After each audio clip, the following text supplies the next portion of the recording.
His spindly hands encircled the AK-47. "This is one of theirs," he said quietly. Cold and stung his skin, the metal bit at him even in sleep. That ought to have been his first alert on the actual nature of the issue. The two smugglers were little, average aliens with squat, fucked-up bodies. "There has to be more," he remarked coolly, always projecting an air of authority, a spine that kept him in control. Still, his instinct was beginning to grab hold like a predator staring at his prey. Before we start, a little reminder to press the subscribe button. Just 4% of my channel is subscribed. "These people," he observed, "if they're inventing things like this, toys like this, they must be basic, modest things. Tell me, are they simple animals, these humans?" The two glanced at one another, shrugged, and said together, "Don't. No." Eeks was an agent for his species, sent to investigate human potential before launching an invasion. "They have to be," he said, letting a little chuckle go, almost as if his head was beginning to flutter with enthusiasm. "I mean, look at this thing. It's funny." He hung the rifle in front of his 7-foot, sleek and torpedo-like torso. It seemed little and odd when contrasted to him, like a kid joyfully wielding a stick as a weapon. Is it even? An energy gun? Again, the two stared at one another, apparently annoyed at how long the transaction was taking. Their type got uncomfortable while in one area for more than a few moments, scars their forefathers had handed down. No one replied. "What, you're kidding?" He shook his head and smirked, oblivious and unconcerned at the restlessness of the two. "How does it even kill? Metal?" The other shrugged. "It throws metal," he enunciated every syllable, delighting in their meaning. "It throws metal." It wasn't a question to the twins, but a rhetorical game so he could enjoy the occasion. He started wandering about, elevating his chin with pretentious drama, and speaking as if people listening should be privileged to hear him. Humanity, the monkeys of Earth, dreaded throughout the galaxy for reasons that are beyond me. These things, these little creatures, all this time they've been hiding behind glorified slingshots, improved pebble throwers. Oh my, oh dear, it isn't right. We can't allow them keep going on like that, can we? The two gazed at him blankly. No. He didn't care for an answer. No, we can't. We must do something about this. It's our obligation to alleviate people of their own miserable existence. In that instant, with the cold, lifeless AK-47 in his grasp, Eeks chose the destiny of his people. He crafted a horrible history without even knowing it. His imagination set out hounds of war to charge over a hill that he himself had not yet looked over.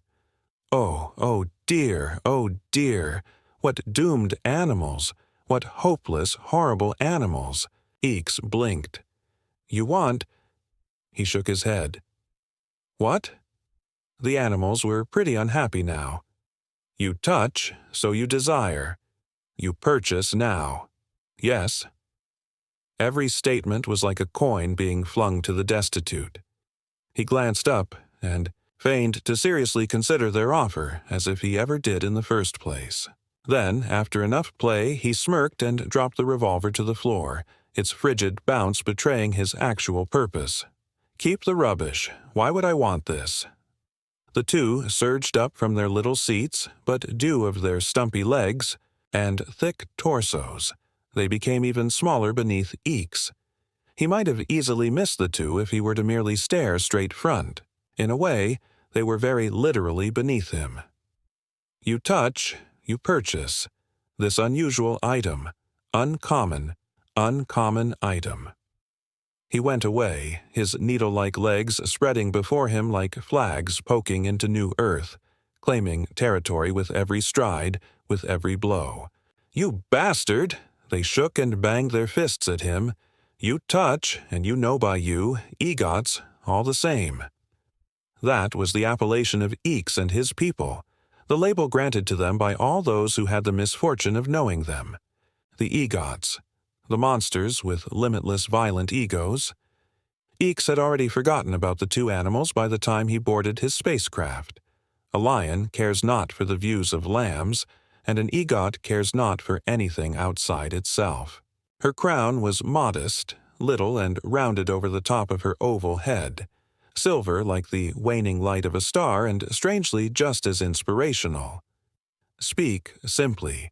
She stood erect on her pedestal, adopting the pride of her ambitious race, a pride that was larger than any galaxy. I desire not for your theatrics, Eeks.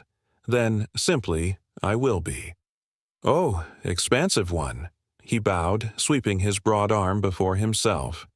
Pray to be slaughtered. To rid the galaxy of that is what news I bring of humanity. A small crowd stood surrounding them, a select few invited to observe the vast one-conduct war council during such a sacred occasion. Only she was permitted to determine who talked. What of the tales of humanity? What of their renowned anger and violence?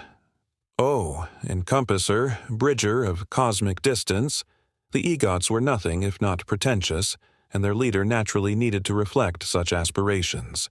And Eeks was happy to heap adulation into their royal one.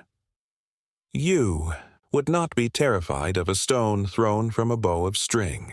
These humans, they just have made the bow metal and cast a pebble of steel. These phrases, these tales you hear, they are shields of fairy tale lies designed with the goal to terrify. The council amphitheater was on a comet arcing over, a magnificent and blue star. The heavenly bodies shouted in the solitude of space, mildly distorted by the translucent screen that permitted the egots to appreciate their majesty. How are you sure?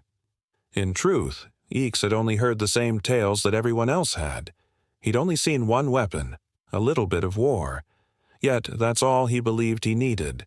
That's all the egots ever needed, and reason to rouse their pride even higher.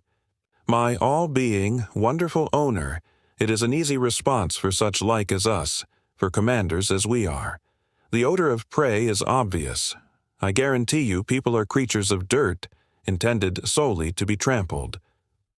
No further words were uttered. No sounds came around the swarm of tall, slim beings. Yet, to the tuned ear of an egot, a standing ovation adorned the heavens, because their lord had nodded. It was a simple, graceful nod, but it carried in its austerity a signal to set free the metal ships of war, to release the weapons of conquest. Ceremony, great religious splendor, was going to be enjoyed. The egots were going to battle, flying to devour up more country. How wonderful! What a heavenly day it was above the throbbing star! What a holy conflict was going to be had! For, after all, the humans were apes. Yes, they were creatures of dirt. All of this was true, self-evident even. What potential miscalculations may the instinct of the big egots have made? The spacecraft were massive, grand daggers of metal. They shifted all over Earth's sky, gobbling up light and pulling it into a silver, heartless shell. They were blades dropping from the holy sky, offering deliverance from unworthy existence and rupturing the serenity of those who dared to be ignorant. Hold position. Eeks was credited with captaining the conquest. His voice had never been stronger, never ascended higher in its pride. I want to talk with them first. Let us see that which we will soon destroy. A tiny transport platform erupted out of their flying monolith, taking Eeks and 4 others onto the planet below. An embassy of humans waited, small and looked ragged.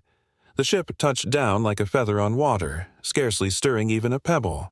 Finally, he raised his head high as he proceeded down a stairway that had slid out from the vehicle, hands firmly behind his back and nary a look to the 3 camo-wearing people. I can finally see the apes. The guys were middle-aged, scruffy, scarred, clothed head to toe in field military clothing, and to Eeks's mild surprise, reflecting his attitude of apathy, the middle one, a wide and dark fellow, raised his hand abruptly in a gesture to halt. Eeks paused his stroll, taken off guard by both the instruction and his own respect for it. He observed as the weird guy, careless and lethargic with his motions, rested a knee up on a small box, pulled out a long, tight-rolled cigar, and, with interesting precision, struck a match to light it, defending the fragile flame from the harsh desert wind. Upon burning the tobacco, he then gazed up at Eeks, having to draw his eyes pretty high to view his face, and leisurely smoked into his cigar. There was stillness, and Eeks anticipated anything more. However, the guy merely smoked, seeming as comfortable as ever. His two companions were not even glancing his way. "What is this?" Eeks shook his head, barely disguising his contempt. "What is this show?" The guy took his time, never glancing away from Eeks, and slowly nodded. While he smoked, puff after puff. "Name's James," he eventually said with a stern but eager voice. Eeks took a minute. "All right," one of the guys near James piped out. "Now it's your turn, buddy." Eeks reacted at the presumption of ignorance. "I know what an introduction is."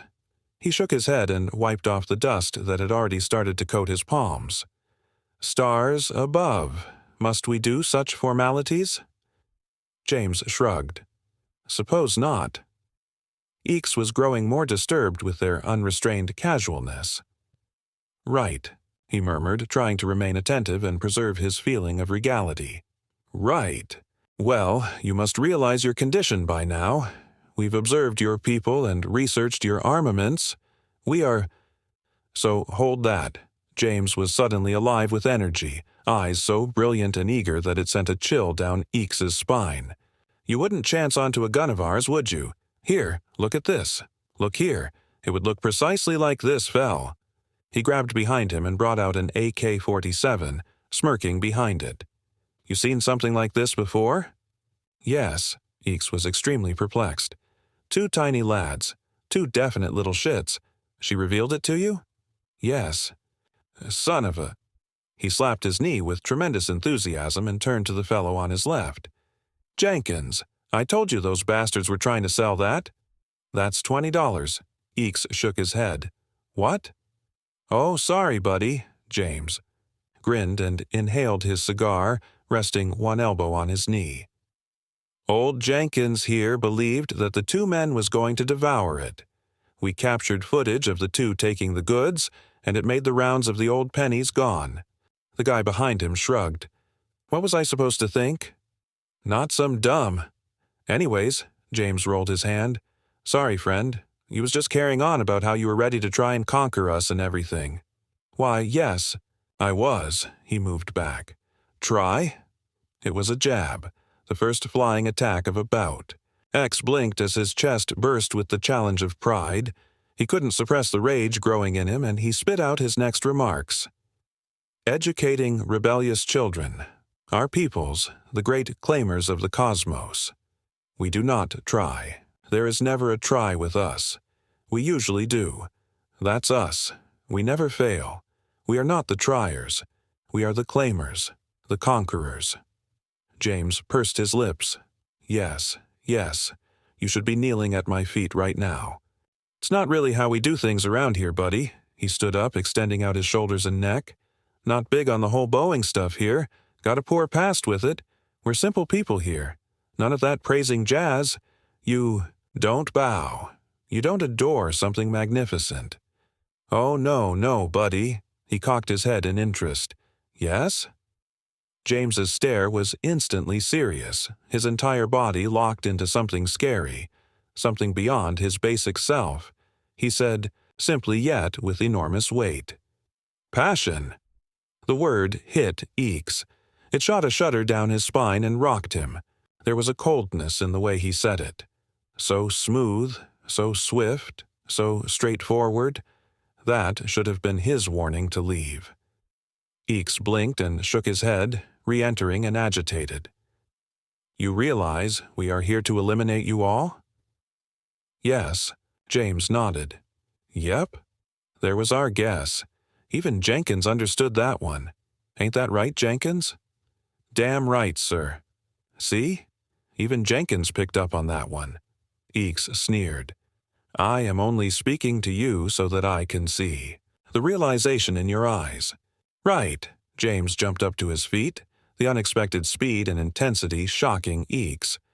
Well, tell you the truth, buddy, we're all very eager about this. We haven't had a true rumble and tumble for some time now, and you really got people psyched about it. What?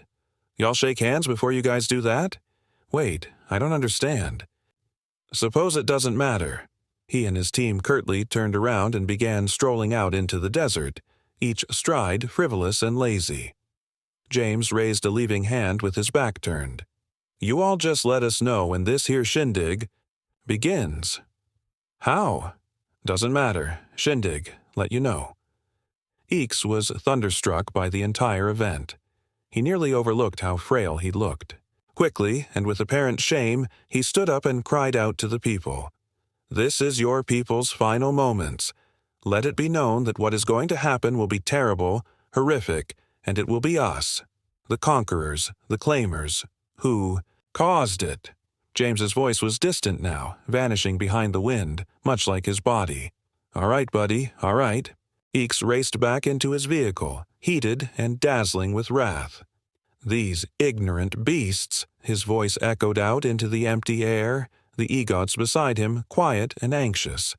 These rude, nasty creatures, they will pay.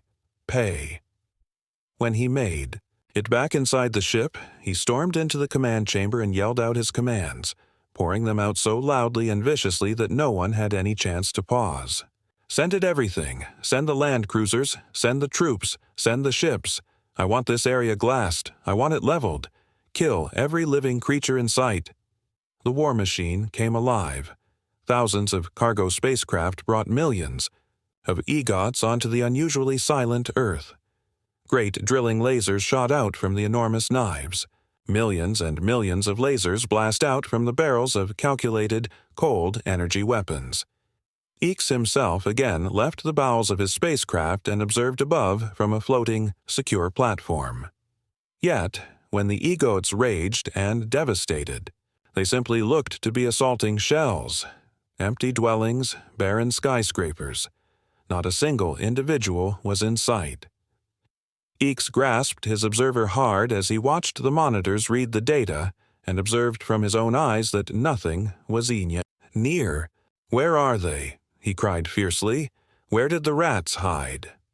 Then, just beneath his ship, maybe around 200 yards ahead of an egot advancing line, nestled within a thick line of bushes and shrubbery, a small shimmer appeared, a reflection in the sun's rays. Eeks yelled and pointed. There! Look! They're there! Some guys hurried up to examine, and Eeks himself zoomed in a camera to view the concealing person. He grinned, and his screen progressively pushed deeper and deeper until— Is it one of those metal slingshots? What did they name it? An AK? The muzzle went alight with fire, and not just that, but hundreds, thousands more erupted from all over the forest line. It was quick and fierce. Egot weapons were energy guns. They were silent, sophisticated, and when they made contact with anything alive, they simply drained the life out of it. Nothing spectacular, no scarring, just life, then dead. It was graceful, polished, and the only correct way to fight. Yet, when the horizon started to thunder alive with fire, as the sky became alight and crimson with missiles, grenades, artillery, and lead, so much lead, the egots witnessed the truth of man's stupid weapons. When the first egot was struck by a bullet and didn't just expire, as would have occurred with an energy weapon, but was tear apart, leg ripped from chest, flesh erupting over comrade in a gory, screaming swipe, their eyes started to sink into a world they weren't ready for. Eeks, from the height of his observation ship, saw suddenly before him a battlefield of not orderly, proud, and marching egots, but a horrific bloodbath, a horror show of violence and death. Perhaps the worst thing was that it wasn't even one-sided. The humans, too, were dying in droves, but they weren't scared. In the midst of horrific, horrible battle, they got even angrier, even more violent. It made them stronger. The egots had never seen this before. They'd never fought a war so animalistic, so primitive and violent. This wasn't their ultimate idea. It wasn't their sacred way. It was carnal. Only animals could generate such craziness.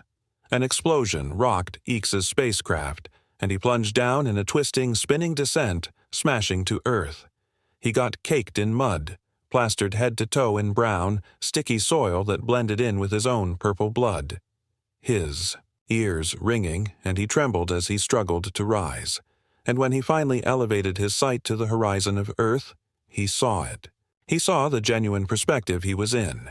In the flying lead, the screaming soldiers, the exploding, bursting explosions that emerged from every which direction, the whizzing and shrieking aircraft, jets, and missiles. He was amid the horror show, the horrors of man and their crude weapons. He couldn't fathom it. He couldn't fathom what had occurred. They were all so unevolved, their bodies, their firearms, their Earth. How could this be happening? His communicator buzzed, and in his ear he heard the troubled voice of the expansive one. Eeks, she was extremely irritated. What is occurring there? We are receiving report after report of calamity. He started wandering amid the dirt, amongst the dead and pandemonium, in between the flying, brutal death searing past his ears. Their weapons. His voice was weary, gone, and without base to concentrate on. Yes, you said they were easy. Absolutely, absolutely they are. He watched as one of their enormous knife-like spacecraft, kilometers wide, and the pride of his people succumbed to a crimson-blazing explosion and started plummeting down. That's the problem, great one. He went back to the idea of James and his two loose, casual companions. He should have seen it in their eyes, in the way they moved and spoke. It's not the simplicity that's the issue. It's all basic. All of it is trivial technology. A couple of dozen yards before him, he saw three people, rifles in hand, muzzles alight and angry, and their own eyes just as crazy, just as passionate and active. They yelled exactly as their weapons did, and together, in sync, machine and man, they formed a devastating charge. They're simple, he was saying softly, calmly. But that's not it. It's the passion. The passion, my queen. It's frightening. Stars, it's awful. An explosion took over the link, and the last thing the vast one heard was the fiery cackling of a lost battle, of a decimated, annihilated invading force. A disaster. No e-goat ever dared go within light years of mankind since then. And any time something spoke of humanity or of their weaponry, the egots made sure to let them know. They warned them that the metal slingshots and explosives are not their genuine weapons. They're not what makes them competent. That's not their power. It is, instead, their mentality. Their all-in, no-holds-barred, do-or-die, going until the bitter, broken-beaten end attitude. Their relentless, fierce, and passionate zeal. And their capacity to grab the sun behind their eyes, to possess a shattered roar in their lungs, to watch devastation and horror and find meaning, find purpose, to change a death into a new life, in their heart, to take a dead end and make it a last stand, to keep on, to carry on and on and on. Humanity employs foolish weapons. That is true, but it is not their actual power. Their actual power is their humanity itself. The egots discovered it the hard way. Let me know if you need more tweaks. Enjoy another tale. Miss Ricky had not been looking forward to this particular class. She knew that someday, after she had worn out all of the cultural features of humanity, their automobiles, clothes, and whatnot, someone was going to inquire about biology. The day before, one of the more unpleasant optician had raised the matter at the conclusion of the course, and the whole class had united around her. To be fair, she was somewhat of an expert in some parts of human biology, though she wasn't going to be bringing it up in class. Miss Ricky woke up with slitted eyes when the alarm clock went off next to her bedside table. It was a vintage, model GE alarm clock, a remnant from the bygone 1990s of Earth. They were recreating them today, part of a ode to the classics renaissance that was now sweeping over most of the nations on Earth. She honestly loathed it. It created a loud, skin-crawling, klaxon-type noise when the appointed moment had come, and it made her suddenly bolt awake. This was the first of many things she found unusual about humans. They did not automatically wake up. Nearly every extraterrestrial culture she could think of had a natural alarm inside their brains, a survival mechanism that enabled them to wake up at the ideal moment they wished, since their internal clocks operated like a well-oiled machine. The internal clocks of humans, however, operated like a bicycle that was missing a wheel.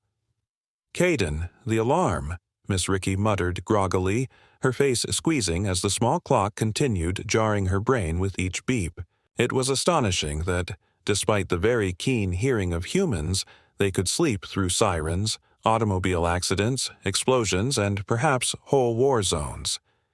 "Caden," Miss Ricky moaned, glancing down at her side at the human gentleman clutching to her.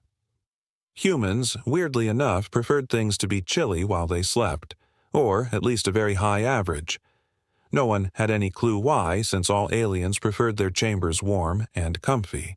Yet, humans would joyfully cool a room down to about 62 degrees and then huddle beneath a blanket.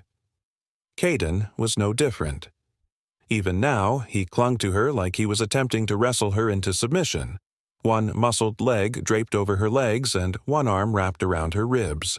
Miss Ricky, being a Zra, required heat to be warm and was typically extremely chilly on space stations since they were seldom warm enough.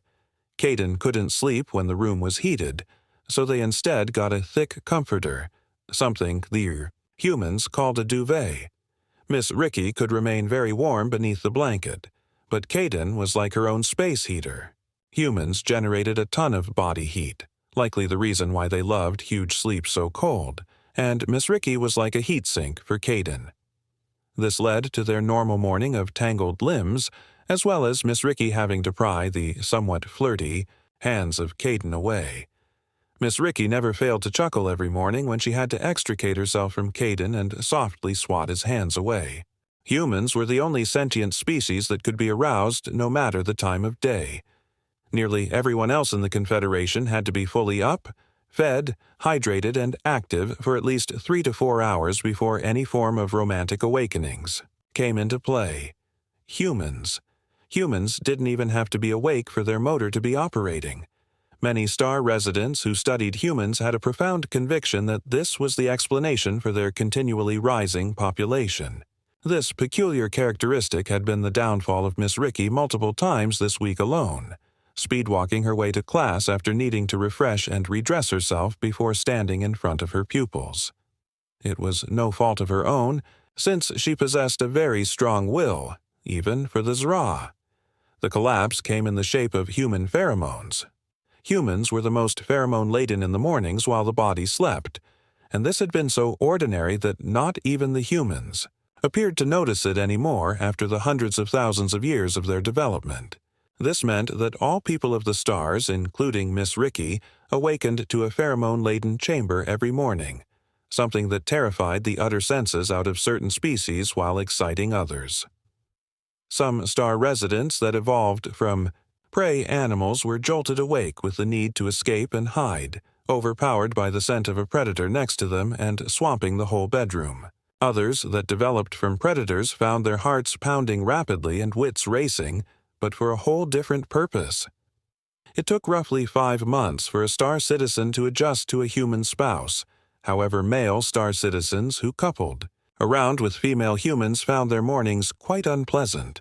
There was even a code gained from these instances, as male star citizens would phone into work to remark, "An extra 5 will do," to let their managers know they needed a little more time to cool down. Caden, again, was no different and may have even been a bit worse. He leaned over and smacked the alarm until it was silent, then pressed his face into her shoulder, pressing her harder with his arms and legs. "Morning, my little dragon queen," he muttered. Miss Ricky squinted her tired eyes, then reached over and put her huge clawed fingers on Caden's brow. "No, Caden," she answered firmly. Caden only giggled, kissing her shoulder and then her neck. "No, Caden," Miss Ricky chuckled, utilizing the additional height and weight she had on Caden to push back against his forehead, helping her to slip free of him in the bed. "I cannot be late again, and you are the sole reason why I usually am." Caden moaned from the bed, still half cocooned in covers, and leaned up onto a strong hand as his blonde hair tumbled down around his face in bed-headed ringlets. "That's okay. Just means I get to see you depart." Miss Ricky gazed over her shoulder, lifting a scaled eyebrow ridge at him. Her heart gave a sweet flutter as she caught sight of the dawn light illuminating his pale complexion in a lovely shine. But a crisp click attracted her attention from the living room. If it wasn't for the coffee machine bubbling to life and reminding her she had a job to do, she would have been tempted back into bed by the tiny love predator. Speaking of coffee, humans were caffeine addicts through and through. While sliding on a pair of pants and a sweatshirt, Miss Ricky breathed carefully and took in the caressing aroma of roasted coffee beans. Human biochemistry was rigorous, enabling them to eat a plethora of toxins and stimulants that only served to fill them with frenetic energy or get them high out of their heads. Coffee was a stimulant that humans had a high command over and was likely one of the few reasons why Earth was as filthy wealthy as it was. Coffee, no matter how hard they tried, could only be cultivated on Earth. Scientists were shocked and angered that they could not get the plants to grow, and even the Nemi were confused by the picky tiny plant. The hunger for the coffee bean propelled the nations of South America to a power on par with the unified American states and the European coalition, and were being courted by the UAS into joining. Fields upon fields of coffee plants ran all over the Bean Belt, as it was nicknamed, and Earth had a grip on its output and market value. Miss Ricky enjoyed coffee, as did Alzra. The darker, the better, and it never failed to cheer her up. The same could not be true of the Yorl and Karen, who, although appreciating the taste of coffee, could only take a single cup of mild roast. They tended to get the jitters rather readily, but that merely meant they got more bang for their money from a single cup. Unlike the Zra and Po, if a Yorel or Karen swallowed too much coffee, they endured acute digestive discomfort, which occasionally even led to death. As Miss Ricky took a drink from her coffee-filled canister, she felt the strong arms of Caden gently wrap around her waist, resting on her broad hips. "Dragging in a sweater," Caden whispered. Miss Ricky sneered and slapped at his hands. "No. Stars above. How are you thus busy without even being completely awake?" She took out a long stirring spoon, extending around her side and jabbing Caden in his toned stomach. "Back, beast. Back to the dungeon from whence you came." The irony was not lost on Caden, nor was it lost on her, as they both chuckled and laughed. Miss Ricky jabbing Caden with a long spoon and turning him into the bathroom so he would shower. She left the lair that was her hab unit with plenty of time to spare, having fended off Caden. She arrived at her classroom long before her pupils and began setting up the course for the day. She had to be a bit creative, since she knew what types of questions the little bastards were going to ask, but she had to steel herself.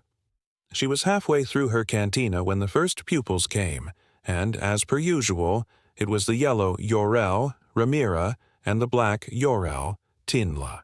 "Good morning," Miss Ricky replied, waving to them with a little wave of her fronds. Tinley smiled. "You're in for a nasty one today, Teach. I wouldn't be shocked if you wind up brain-zapping a couple folks inside the first hour." The whole class was crowded around in the cantina for hours after class, coming up with questions to ask you. Ramira replied with a roll of her eyes, taking out her own cantina stir that was full with a carrot juice combination. "I hope you weren't planning to have a good day."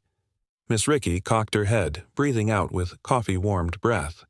"Oh, great. You two go ahead and take a seat then. I'm sure they'll all come at once, prattling around like sparrows." "My sister told me about the birds," Ramira pondered, fluffing up her butter-yellow head fur before taking a seat near the front. "Is it true they sing with the sunrise? Fren always claims they do." "All birds make noise with the sunrise," Tynla muttered, settling down next to her. "Our birds simply scream. Earth birds sing. Why can't we talk nice stuff like that today?" I have an entire... Miss Ricky started but let out a sigh when the two Ural gave her knowing stares. They would riot, wouldn't they? Mm-hmm.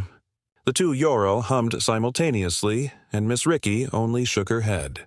She had just finished up the orders for her slides when the rest of the class arrived, and there was a noticeable tension in the air as they all sat down, silent for the first time since she had taught the class. "Oh, you lot are keen, aren't you?" Miss Ricky drawled out dryly, got up from her desk and brushing down her pants. She loved jeans, and these were pretty modern, manufactured with some substance called spandex. "I bet you've been looking forward to this for months. Haven't you?" The only reaction she got was the increasing grins from her pupils, save for the disguised Jinn, who merely gave her a joyful thumbs up with one of their forearms. "Splendid," Miss Ricky murmured to herself, then touched the pad of her finger to the strong muscle of her thumb. The big display came alive, flaunting a picture of human men and women of varied skin hues playing volleyball.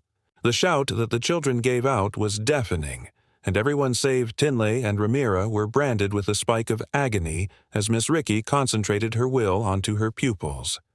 The two Ural knew it was coming and had cleverly kept their lips silent. "That is more than enough, thank you. You will all demonstrate appropriate etiquette in my class, regardless of the topic," Miss Ricky declared forcefully, her tail whacking against her desk fiercely. Collectively, the class everyone placed a hand or claw to their head, grumbling furiously to those sat near them as Miss Ricky took her position in front of them all. "So, all of you want to know the biology of humans. I aim to educate you about it in a really professional way. Therefore, I anticipate professional questions from you as well," Miss Ricky said, then nodded towards the screen. Humans, as mentioned previously, developed from a predator race. This, in turn, has given them a muscular physique similar to other predators, such as the Zra, Ural, and Karen. Humans need movement and exercise to keep healthy, since without it, they might gain weight and lose their shape. Miss Ricky pressed her thumb again, proceeding to the following slide, depicting a couple of extraordinarily overweight folks trundling down a park path. Like other races, they are prone to weight gain if they eat too many calories and do not burn them off. Similarly, they have different body forms, ranging from small to exceptionally tall. Miss Ricky tapped to the next slide, displaying a gathering of persons of all sizes. They can be as naturally short as 4'6" to over 7 feet tall in UAS units. They may be taller or shorter, although this is typically tied to particular disorders. A powder blue female Ural lifted a paw hand, and Miss Ricky raised her scaled brow ridges to her. "Yes?" The Ural leaned in towards her other classmates, heads nodding as they talked, then she brought her palm down. "What is the human miasma?"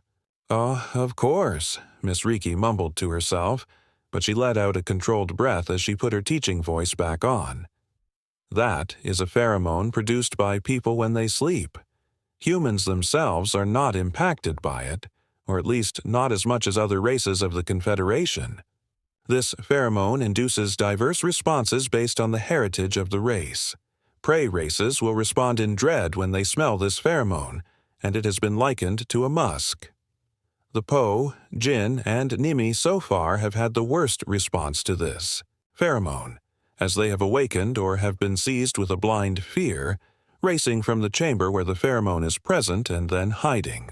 The pheromone overcomes their rational sensibilities and brings forth something considerably more primal from the intellect, and it takes time to adjust to having a human around." Miss Ricky tapped her fingers down her palm, conjuring up an image of a person dozing in a hammock. "That being said, the pheromone has been found even when they are simply sleeping, and naps have caused a fair bit of chaos on ships. What does it do to you, not prey races?"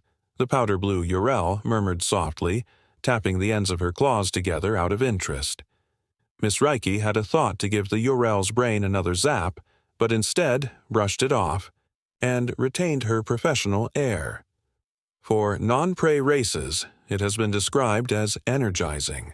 She had to take a few deep breaths herself as her brain brought the same sensations to the front of her recollection, and she felt her skin tingle faintly. It may force the heart to gallop, the blood to surge inside veins, and the brain to whirl to life so swiftly that it has been known to yank a stellar citizen up from a deep slumber. It causes the stomach to flutter, the skin to sweat, if it can, that is, and for a strange erection to take hold. To those who come from predators, it may make you feel alive in a manner you have never felt before. There was an audible intake of air as individuals with such a heritage drew in an enthusiastic breath, while there was a vibration of thrilled dread from those with a prey legacy. Oh, good grief, Miss Ricky thought to herself, then went back to her slides of humanity. Anyway, people are extraordinarily well-muscled if they take even the basic minimum of attention to themselves. Due to their lack of fur, scales, or anything else of that type, their power is in raw show in their numerous forms of body. She changed the slides to a bigger one, depicting a male and female of 3 acknowledged varieties of human body, at their weak, moderate, and peak. First, we have what many of us call the triangle human, Miss Ricky remarked, ignoring the numerous low whistles and laughter from her pupils. This kind of human is by far the most plentiful and has a well-developed musculature.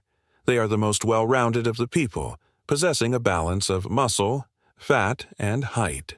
The second are what we term oval people. Miss Ricky adjusted the image to show a male and female of this kind, and there was an intriguing response from a number of the children. Some of them had eyes wide with terror, whereas the eyes of others were wide for a very different cause, some of them even smiling. Oval individuals have a stronger propensity to accumulate fat, have more muscle, and are plain broader. These are extremely prevalent and are generally situated where objects require lifting on a regular basis.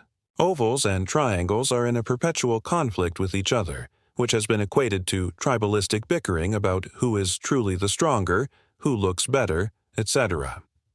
They are normally the slowest of the humans, excelling in sprinting but failing at extended distances solely due to their weight. Then there are the rectangle people, Miss Ricky remarked, moving the slide once again. Well, they look rather friendly, a male Poe observed, having been taking notes the whole time. Miss Ricky grinned. Quite. Rectangle people are athletic, maybe even more so than the triangle humans, and have problems accumulating muscle or fat owing to how their body operates. They are slender, swift, and nimble and dominate numerous sports that do not need as much strength as others. Human muscle is extraordinarily thick, having densely woven strands of corded muscle. How thick and powerful it is subject to discussion, but there are things we observed during the Darien War that still have us doubting many things. She tapped at her thumb, bringing up a somewhat hazy picture of a human slicing a Darien warrior in 2, and there was an audible gasp from the classroom as Miss Ricky brushed down her sweater. It seems that people are kept in measure, that is, to say, their great power is held in check naturally by their brain, and we assume they only do this as a method to, well, maintain their caloric demands. All of us utilize 100% of our musculature to its utmost extent. This much is known and acknowledged. Humans, as documented and analyzed, only employ up to 70% of their actual potential strength. Human women have been videotaped lifting whole automobiles off of children with something dubbed hysterical strength, all by themselves, and warriors have been known to go insane during the conflict, ripping their enemies in 2 or simply removing the limbs from Darien troops. The Darien have not been the only victims of human might that is allowed unrestrained. When engaged in fight or flight, those who choose battle may create horrifying quantities of strength. More roguish races like the Dewey and Don have been discovered similarly mutilated, crushed or simply shattered by humans they sought to plunder. Even today, the Mandarins are finding themselves astonished at facing humans in melee combat, as well as their great power while their adrenaline is surging in their blood. After such a show of power, the human body has expended a tremendous amount of energy and will fall a few hours later. Human fighters have been stumbled upon napping on the battlefield, straining themselves to the limit and then swiftly passing out. The class was fairly quiet, looking at the still fuzzy sight in dread and astonishment. Miss Ricky brightened up her voice a little, heading to a new slide. On a lighter side, one characteristic that all humans have is their capacity to create a large quantity of body heat. Their bodies run so hot that most germs and viruses are burnt alive inside the body itself, and only the localized microfauna of Earth even have a chance to invade their bodies. This is also why many of us have to take injections periodically, and why the optician have to consume nano-scrubbers to make sure our bodies do not fall prey to Earth and diseases. Is that why we are constantly getting pumped with meds? A djinn questioned shakily, lifting two of her hands beyond her mask, styled like an earth wolf. She had to steady herself after the prior revelation. I feel like I have gotten more injections on this station than I have in my entire life. Miss Ricky nodded. It is a need, I'm afraid. Humans are highly tenacious little buggers when it comes to illnesses, and they have created some of the strongest microfauna to ever reach the stars. We have a firm hold on medical science, and that is the only reason why humanity have not transmitted a dozen epidemics onto other worlds. It went close a few times following the smallpox epidemic on Station Palpable, but happily, the deaths were few thanks to the hard efforts of medical personnel on the station itself. Many think people run hot to destroy everything that enters inside of them and remain hot to make sure they do not fall down. Miss Ricky tapped at her thumb muscle as her pupils all muttered to each other, conjuring up a picture of a human lady, resting on her bed.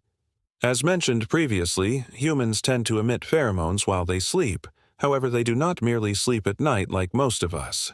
Karen, and napping throughout the day on their home planet, as we all know, humans run hot all through the day, and even with sufficient food, they may feel a desire to catch what they term cat naps, a little slumber to strengthen their body and rest their brain. Curiously, no other race is able to accomplish this. Even we Zra, when we sleep, we slumber, and will not wake until we have finished a whole cycle. As a matter of fact, the only species known to be able to sleep all exist on Earth. A little rodent-type creature from Ulan will not be able to snooze like a small rodent-type species from Earth will instead remain awake till they sleep. Further speculated is this being a vital component to human supremacy in the battlefield. When fatigued, they may take a little snooze and be back on their feet within hours. The Darien had to complete full cycles and would even attempt to push themselves to remain awake in order to confront humans whom they knew were sleeping and getting ready to attack them. This resulted to the Darien being fatigued by the time the humans approached their lines, unable to slumber and instead attempting to fend off their already long-due sleep cycle. Are you trying to say their superpower is micro-sleeping? A male optician said, his brown feathered head twisted in surprise. What is a nap? A feeling. You can find out if you ingest some human pheromones, Miss Ricky added with a grin, and the class broke into laughter and guffaws. A female, Karen screamed out in a chuckle, then put out her hands, palms up. You cannot be serious, the Karen remarked. I'm quite serious, Miss Ricky remarked with a grin. The only times other races have been able to experience a sleep is when they are near other dozing humans. Of course, they have to resist all the other sensations that may occur, but if they manage themselves, they may experience a brief sleeping cycle, or the human nap. If they like sleeping so much, why do they ingest so many stimulants? The female Karen queried, resting her lizard-like head on her clawed hands. Miss Ricky tapped at her hand till the slide of a person having coffee appeared over the screen. And only her knew it was Caden. It is a legitimate question, and really, the only explanation we have is that they enjoy it. Humans, for whatever reason, adore eating poisons, stimulants, and minerals that make them perk up or feel certain ways. We had always assumed the Nemi were the deviants around us, but humans put them to shame. Caffeine, sugar, nicotine, alcohol, cannabinoids, cocaine, opium, capsaicin, humans eat them all. They may desire to flavor meals, feel more awake, detach, or simply sit on the sofa and eat junk food. Humans are among of the most prolific addicts now roaming the stars, and their bodies are so strong that they can even absorb stimulants from other species with ease. Miss Ricky was going to continue on, describing some of the more loved human stimulants, when a raised hand caught her sight, and she turned.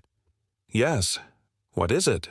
"I just received an alert that there's going to be a station emergency exercise here in about 20 minutes or so, and they normally take forever.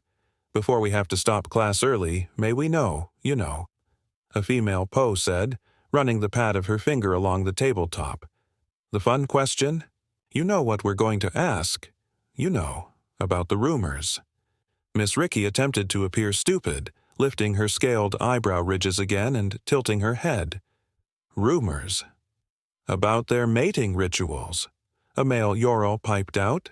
"The links, how they go, how they have affected the Confederation, how it, well, made the Zra rather angry, and why Ural are taking human mates." "Yes, all right," Miss Ricky responded, raising out her hands with a flare of her head fronds. "I know what you're asking. However, before I bring up the slides, all of you will be on your best behavior. Got it?" A chorus of mute nodding heads answered to her, and she queued up the slides. One was of a pretty buxom female human wearing lingerie. The other, a strapping masculine human wearing just shorts. Both of them were giving the class an eye that the humans were already well known for. The class itself was extremely silent, albeit they were responding in their own manner. The fur of the Ural floofed out a good margin. The hoods of the Karen came forward in an embarrassing fashion to try to cover their faces, and the Poe all flushed, bringing freckles up onto their flesh. The Opticon were the most obvious, their feathers poofing out in humiliation, while the Jinn were calm and serene, though their fingers did fumble with their masks. Humans are predators, and they prefer to hunt in all manner of ways. When not, in fighting, humans become predators of love. Their body language not only changes, but it is subtle for the most part. All of us are so sophisticated that we are fairly pleasant with each other and freely exhibit our loves with words. The humans are very behind us technically, and they conduct a different type of war, one that might be termed biological, Miss Ricky continued, and she kept taking in deep breaths in order to keep herself calm. She hated how she felt while talking about this issue, but all it did was make her think about Caden. Humans bring out the worst in us, and tragically the Zra the most. A classic human phrase is, "All is fair in love and war," and they are just as skilled in one arena as they are the other, Miss Ricky added, causing the slides to gently rotate through a section of 50, displaying various facets of human romance. It may be claimed that they function on a biological level, taking use of natural reactions to touch, taste, sight, and even hearing. The Zra fell as easy victim to touch and body language, which incensed Zra leadership for reasons we now know. There is also a new problem with male and female Zra sneaking themselves to Earth, but it is not part of this lesson. The most evident is sight. Humans will commence emotional conflict with sheer body language. They will narrow the eyes, smile, grin, and have a profound command of their eyelids and eyebrows. Confederation experts say that half of the human language is silent, generated from the eyebrows and eyelids alone. There are also their fingertips, Miss Ricky added, attempting to not grin. Humans will begin contact in ways that none of us could even fathom, having left that form of communication behind decades ago. A small brush to the shoulder, a finger, to the chin or lips, the delicate caress of a hip. Hundreds of star residents have fallen as eager victims to human touch alone. By some manner they know just how to touch, caress, stroke, or brush us to evoke a response. How they know this, no one is sure, but it seems to be instinctive, as if they can see us at a basic level and comprehend how to extract the reaction they want out of us. A few specific experts feel that human flesh is naturally weaponized, since human skin is highly unusual with its ridges, and many consider it to truly be a weapon. The Yorel, Zra, Karen, and Opticin are the most impacted by this. There has been so big of an issue that humans are not permitted to touch these species while on certain stations, since there is a genuine worry that they may accidentally seduce a star citizen without trying to. Even forceful handshakes and eye contact have bewitched some officials, leaving them a Twitter and prompting them to become soft-hearted in discussions. Furthermore, people will engage in psychological warfare for emotions. They will purchase you modest things that have importance to you, and they will embrace you. A type of closeness when a person would put their arms around you and generally grasp the hands, Miss Ricky added, pointing to the exhibit. These are harmful for more than one reason. 1. Once they have you, you cannot get away. By all means, try and get away from a person who has their arms about you. You will find it tough, Miss Ricky stated, repressing a chuckle from what she had to do that very morning. Hugs have meanings. A simple embrace from the front in the diagonal is how friends normally greet each other. However, if the embrace goes horizontal, either around the waist or neck, that suggests the human loves you more than a buddy and has likely identified you as prey. A embrace from the side is likewise a pleasant gesture, as long as it is about the shoulders, but should that hug reach south, you are marked as well. The most hazardous embrace is one from behind, since no matter where those arms go, it is a demonstration of more carnal or deep attachment, and they are generally only offered to people whom they consider a mate in some form. As her pupils were all feverishly taking notes, she continued chatting. Do notice, these hugs act in the same manner on people. If you hug a human around the neck or waist from the front, you are indicating that human that you consider them as a prospective mate, and they will treat you in kind if they are interested. This may be extremely embarrassing if they are not interested, and the humans are pretty skilled at making that known in a gentle way. The most deadly is an embrace from behind. If you embrace a human from behind and have not built up that degree of trust and love, it is no different like embracing an earth bear from behind. You have a decent chance of getting attacked for your pains. What about the thing with the lips? A Jinn shouted out, waving all 4 of her hands in the air. The kissing thing. The thing they showed the Nikki. Ah, yes, Miss Ricky murmured, and this time she allowed a grin creep up her face openly. It was a hard thing to forget. Caden educating her about kissing, and it had been an illuminating study. This is a totally human phenomena. However, it may be regarded as a Nemi one as well, following tutelage from human smugglers. Yorel may nuzzle their cheeks together, and the Po may brush their brows together to those they love. But humans kiss. A slide depicting a male and a female human kissing showed up on the slide, and Miss Ricky waved to it. Kissing is the action of pushing the lips to a portion of the body, and this is regarded the 3rd human language. A kiss to the cheek is kind. A kiss to the forehead is considered a method to express care, but the rest of the body has an entire manual of arms when it comes to a kiss, Miss Ricky added, pointing to her own lips. A kiss here implies one thing and one thing only. A person loves you. You need to be cautious here while interacting with people, since, like their fingers, their lips are also regarded a biological weapon. There have been apparent responses to a human kiss even on monitoring equipment, and experts think that people employ pathokinesis while they kiss someone.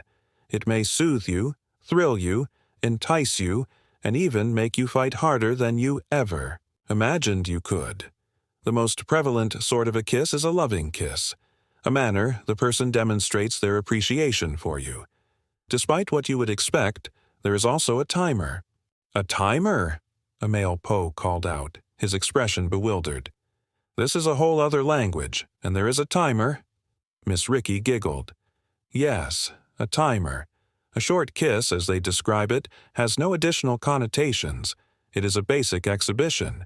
However, should you remain longer than a second, you begin unlocking various routes as the human pathokinesis starts to develop. If you or the person linger, they will then swivel their head to the left or right, as if turning a key, and the lips will then merge. You are now working beyond locks and may be considered in combat. If either fighter draws away here, it might be deemed flirty and teasing. However, should you hold the lips together at this stage, people will then twist their head again, pushing beyond the third lock. They may embrace you, wrap their arms around you, and at times may even shove their tongue into your mouth. "You!" a male opticon spluttered, feathers ruffling with dislike. "Don't knock it till you try it," Miss Ricky thought to herself, but kept on. In a type of domination, and you are now regarded to be in the early phases of a coupling. Should, say for instance, either partner move away, the person will likely feel furious or annoyed. This is in part due to you exhibiting dominance over the human or human to another human and attempting to manage the situation. I am not fooling you when I say human wooing and pairing is like battle to them. There is power, submissiveness, and tally-keeping even here. I suppose they could also be angry because it's kind of a buzzkill, Tinley murmured, having been resting her chin on her arms the whole time and watching Miss Ricky talk with great interest. You get the engines fully charged up for free. Even ships detest that. A man, Karen spoke up next. Is it true about the wrestling? There was a murmur of laughter and chuckles throughout the room, and Miss Ricky's heart kicked up a few knots in her chest. Human connection is strong. Their might is on full show here, Miss Ricky stated coolly, despite her enormous heart hammering her ribcage. As all of you know, the members of the Confederation, as well as other spacefaring species, see mating as a courteous condition of reproduction. Sometimes it is even faceless depending on the planet, instead being a deposit of genetic material. The Huan of the Shash Shout Ring have put aside physical mating and even birth, instead rearing their young in enormous nurseries. Humans do not believe in this. Their mating is as vicious as their skill in fighting, and they critique each other throughout it as well. Should a partner be lethargic or uninspired, they are passed aside. Scholars have remarked that whole marriages have gone apart owing to one of the humans being too vacant of effort, in which the other human departs and finds a better mate. Before any of you inquire, no, I will not be showing you any features of human mating on the display. We shall just talk about it, Miss Ricky remarked, and there was a collective, frustrated grunt that was abruptly cut off as Miss Ricky turned, poising her fronds. Humans, Miss Ricky started again, keeping her fronds aimed at her students, bite, claw, and muscle each other during their mating, but it may run the gamut of being either savage, salacious, or personal. It has been deemed horrifyingly brutal by some researchers, while others have described it as attractive and innocent by others. Death is a typical event in human mating, and there is a warning to you all with it.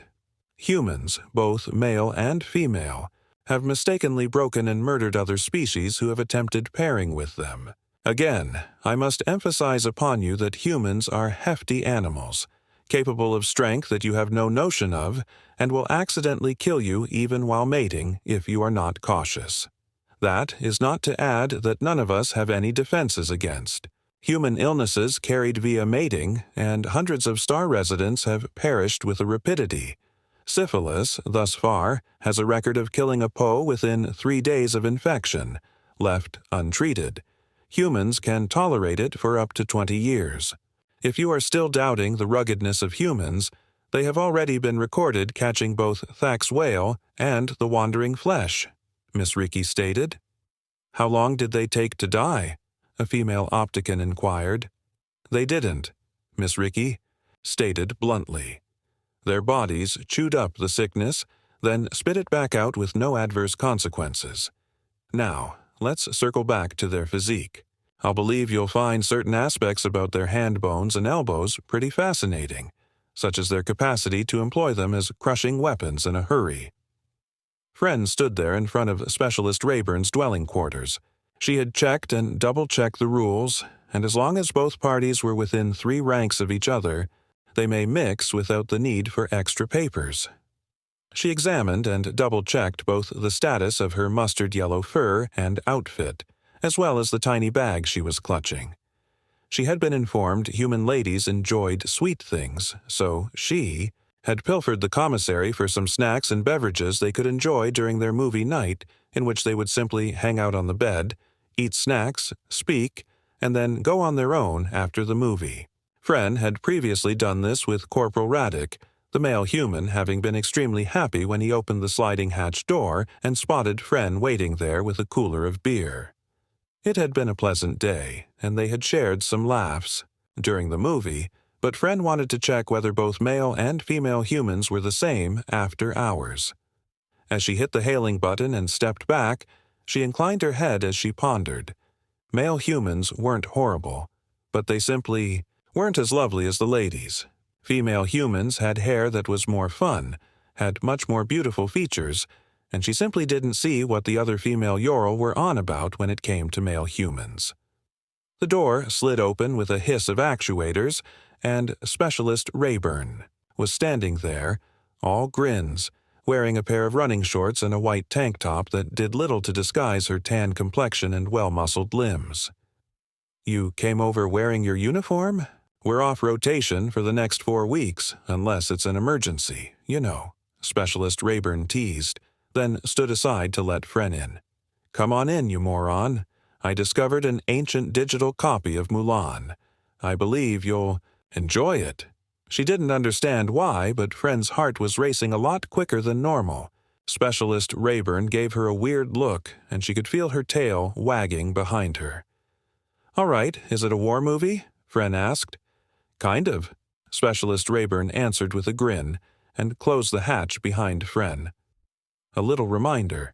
To press the subscribe button, just 4% of my channel is subscribed.